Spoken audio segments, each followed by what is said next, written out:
Hola a todos y bienvenidos a otro video. Hoy vamos a estar hablando exactamente de qué se trata esta actualización que va a tener el 5 de agosto Ethereum, la London Hard Fork.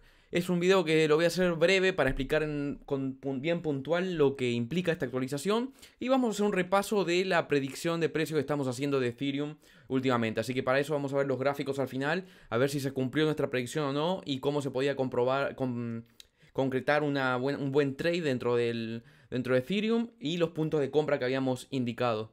Así que primero empecemos esto. Estoy haciendo este video un poco a la noche, así que sepan disculpar si estoy tomando un té que está bastante bueno, porque es bastante tarde acá. Lo que vamos a hablar es primero hacer un repaso general de qué es esta London Hard Fork, que es la actualización que se va a tener en Ethereum. Para eso vamos a empezar mencionando qué es primero. ¿Qué va a resolver? Va a resolver, por un lado, la alta falta de predictibilidad de los network fees. Esto lo que quiere decir es básicamente que, si mal no recuerdan, probablemente los fees que tenían las transacciones en Ethereum eran bastante altos por momentos, pero además eran poco predictibles. No sabíamos cuánto podía salir. También había la opción de elegir entre rápido, normal o lento. Y los mineros tenían el incentivo de ir por el fast porque son los fees más altos, digamos, las comisiones de la transacción más alta. Ahora lo que se va a introducir es un fee mínimo, es decir, un costo mínimo, que se va a llamar una base fee. Que esto lo que hace es cambiar, que va a ir cambiando según la cantidad de transacciones, y el usuario, si quiere ir más rápido, puede agregar lo que sería un tip o propina, que es eso lo que se va a quedar el miner. ¿Qué es lo que va a cambiar en la estructura de esto? Básicamente lo que se va a cambiar es el hecho de que el usuario va a poder elegir si quiere que quiere tener una transacción más rápida haciendo un incentivo mediante un tip. Pero el miner no va a cobrar el costo, la base fee de transacción, sino que esa base fee se va a quemar. Esto es un mecanismo que todos los fees que se cobren por ese medio, es decir, por el base fee, se va a quemar, por lo tanto va a ser un mecanismo de deflación para Ethereum. Esto significa que los costos de transacción que implican en la red de Ethereum se van a ir quemando, por lo tanto va a ir bajando el supply, es decir, va a dejar de ir sumando en lo que sería la oferta de Ethereum.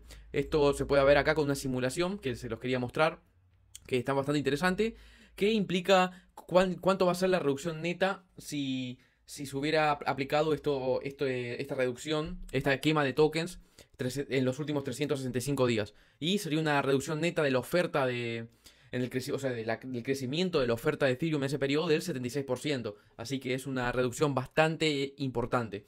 Esto es un mecanismo que va a ser que es un mecanismo deflacionario. ¿Qué significa deflacionario? Significa que le quita cantidad de oferta al token Ether. Esto significa que va a tender a ser deflacionario, es decir, como lo es Bitcoin, que Bitcoin tiene un cap máximo, es decir, que tiene una emisión máxima de tokens, que eso lo hace deflacionario, porque si tiene un máximo y sigue aumentando la demanda, que es lo más probable que pase, esto va a hacer que el precio del Bitcoin, del token, suba. En cambio, en las monedas que son inflacionarias, como cualquier moneda, la gran mayoría de las monedas de las monedas fiat, como por ejemplo el dólar o el euro o cualquier otra moneda, como se imprime constantemente, no hay un límite máximo, suele tener cada vez menos valor. Por eso es que cada vez necesitamos más dinero para comprar el mismo producto. Siempre y cuando, obviamente, esto no esté relacionado con el aumento de productividad del otro lado, pero eso es una historia distinta. Entonces, esto va a hacer que el gas fee que teníamos hasta ahora sea mucho más predecible. Entonces, el usuario puede elegir si quiere dejar un tip o una propina y eso es lo que se va a quedar el miner realmente. Y el base fee se quema en la network. Por lo tanto, esto va a ser deflacionario. Esta es el principal cambio, la principal actualización. También hay otras actualizaciones, por ejemplo, se va a hacer una reducción de los reembolsos. Esto originalmente se tenía un incentivo de reembolsos para los que reducían código redundante y variables de almacenamiento cuando los developers hacían apps. Y también había otras modificaciones más relacionadas a smart contracts, que no los voy a detallar acá porque no va al caso, ya que es muy técnico. Otra cosa también que se va a hacer es la demora en el aumento de la dificultad de minado. Recordemos que Ethereum va a pasar luego a ser 2.0, que va a pasar a ser también Proof of Stake en vez de Proof of Work. Eso lo vamos a hablar más adelante cuando suceda.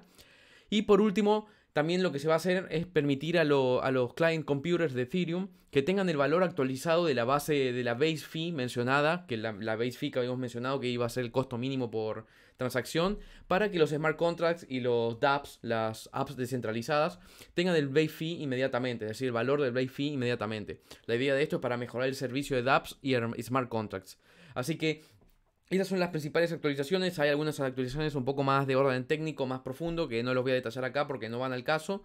Ahora lo que queríamos analizar es un poquito lo que habíamos hablado del sistema de precios. Esto recordemos que va a agregar un mecanismo deflacionario para Ethereum, que lo vemos acá con una simulación de cómo se va a reducir un 76% si se hubiera aplicado en los últimos 365 días. Así que se va a tener probablemente una respuesta similar en lo que sería la aplicación de eso ahora en adelante. Ahora, esto no significa que Ethereum tenga un market cap limitado, una emisión de tokens limitada, sino que simplemente se va a quemar el costo de transacción de la red, pero no es que hay un límite en la emisión de tokens.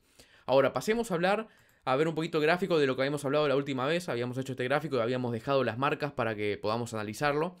Habíamos dicho que había dos posibilidades. Una posibilidad era que llegue a este máximo de acá y baje como está marcado acá con el resaltador, que eso no sucedió. Lo que sucedió fue que rompía, que era la otra posibilidad que decíamos, y que si rompía habíamos marcado acá que era una buena zona de entrada para hacer algún trade.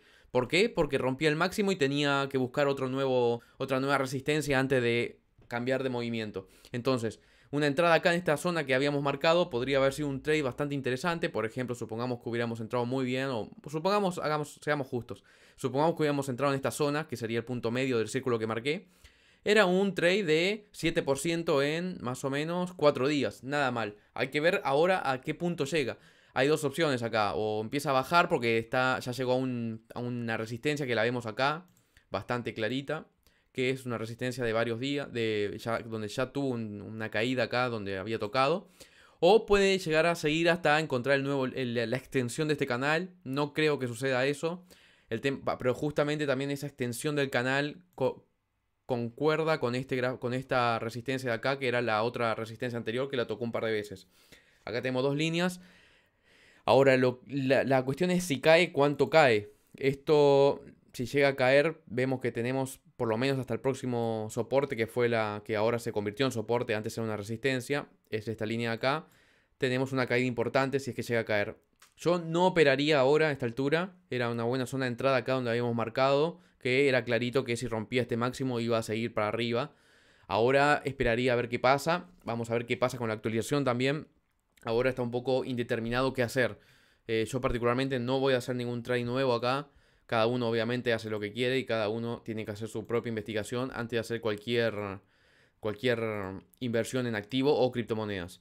Pero bueno, eso es lo que yo les comento que voy a hacer. Acá había dos posibilidades. Yo había dicho que o si iba para abajo era una buena oportunidad de venta. Si rompía el máximo, acá se podía comprar y tener un pequeño trade interesante. Recordemos que habíamos entrado acá en su momento, así que era un muy buen trade.